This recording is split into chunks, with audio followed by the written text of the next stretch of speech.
আসসালামু আলাইকুম প্রিয় শিক্ষার্থীবৃন্দ, আশা করি সকলে ভালো আছো। ইউকে কোচিং সেন্টার কর্তৃক আয়োজিত নবম দশম শ্রেণীর ইংলিশ সেকেন্ড পেপারের কমপ্লিটিং সেন্টেন্সের আরও একটি ক্লাস নিয়ে আমরা তোমাদের সামনে হাজির হয়েছি। গত বেশ কয়েকটি ক্লাস ধরে আমরা ধারাবাহিকভাবে কমপ্লিটিং সেন্টেন্স নিয়ে আলোচনা করেছি। তার ধারাবাহিকতা আমরা আজকে আলোচনা করব রিলেটিভ প্রোনাউন নিয়ে। তো শুরু করি। দেখো, রি শব্দের অর্থ হচ্ছে ব্যাক বা পিছন। রিলেটিভ শব্দের অর্থ হচ্ছে সম্পর্ক, অর্থাৎ যে প্রোনাউন পূর্বে উল্লেখিত কোনো নাউন এর পরে বসে তার সাথে সম্পর্ক স্থাপন করে এবং একই সাথে দুটি সেন্টেন্সকে যুক্ত করে তাকে বলা হয় রিলেটিভ প্রোনাউন। আমি কথা আরেকবার বলি, যে প্রোনাউন পূর্বে উল্লেখিত কোনো নাউন এর পরে বসে তার সাথে সম্পর্ক স্থাপন করে এবং একই সাথে দুটি সেন্টেন্সকে যুক্ত করে তাকে বলা হয় রিলেটিভ প্রোনাউন। এখন খেয়াল করো, রিলেটিভ প্রোনাউন আমরা কিভাবে সম্পন্ন করব। যেগুলো উল্লেখ করে দেখো, আমরা লিখেছি কোনো ইনকমপ্লিট সেন্টেন্সে রিলেটিভ প্রোনাউন আমরা উল্লেখ করেছি। দেখো, who, which, that, whom, whose, how, what, where, why.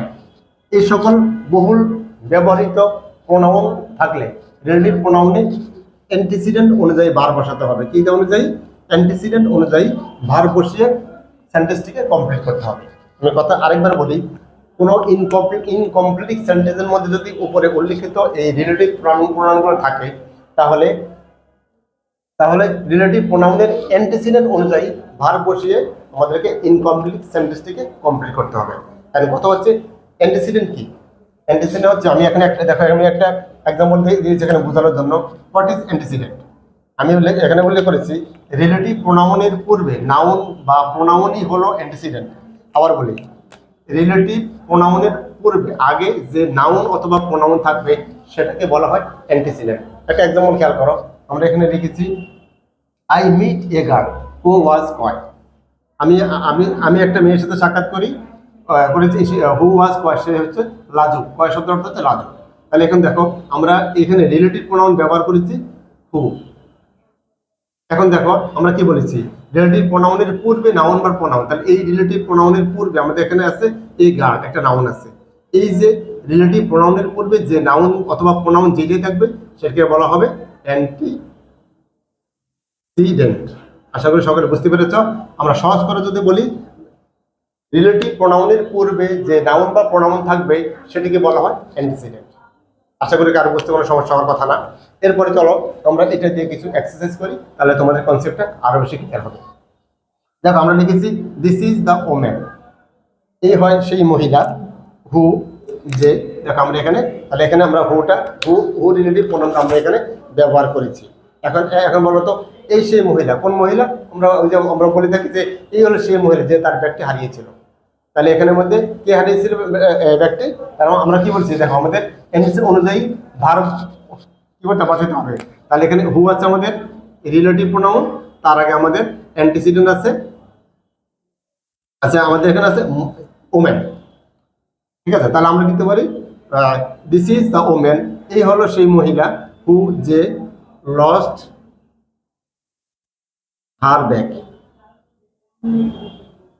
যে তার ব্যাগটি কি করছে? হারিয়েছে। এরপরে দেখো, আমরা আরো একটা এক্সাম্পল দেখি।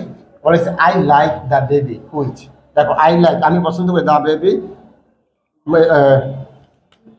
বেবিটিকে, হুইচ, যে দেখেন এখানে হুইচ আছে আমাদের রিলেটিভ প্রোনাউন, তার আগে আছে বেবি, তার মানে বেবির হচ্ছে নাউন, এটা হয়ে গেছে আমাদের অ্যান্টিসিডেন্ট। তাহলে আমরা কি লিখতে পারি? আই লাইক, আমি পছন্দ করি, দ্য বেবি, বেবিটিকে, হুইচ, যে কি করে না, ডাজ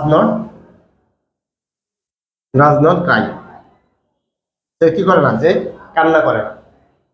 এরপর আরো একটা এক্সাম্পল দেখো, আমরা লিখেছি আই ডোন্ট লাইক পিপল। দেখো এখানের মধ্যে রিলেটিভ প্রোনাউন আছে আমাদের হু, তার আগে আছে পিপল। এই পিপলটা হচ্ছে আমাদের অ্যান্টিসিডেন্ট, কারণ এই রিলেটিভ প্রোনাউনের পরে আমাদের এখানে পিপলটা আছে। অর্থাৎ আমরা আগে জেনেছি, অর্থাৎ রিলেটিভ প্রোনাউনের আগে যে নাউন বা প্রোনাউন থাকবে সেটা হচ্ছে অ্যান্টিসিডেন্ট। তাহলে অ্যান্টিসিডেন্ট হচ্ছে পিপল। তা আমরা লিখি আই ডোন্ট লাইক, আমি পছন্দ করি না, পিপল, ওই যে ওই মানুষদেরকে, হু, যারা কি করে, আর নট সিনসিয়ার, দিতে পারি আর নট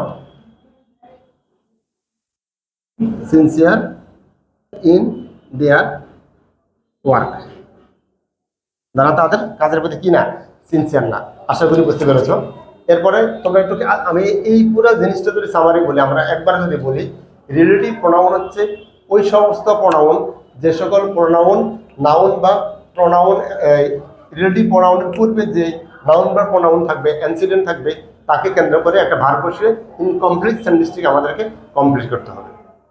আজকে বন্ধুরা এই পর্যন্ত, সবাই ভালো থাকো, আল্লাহ হাফেজ।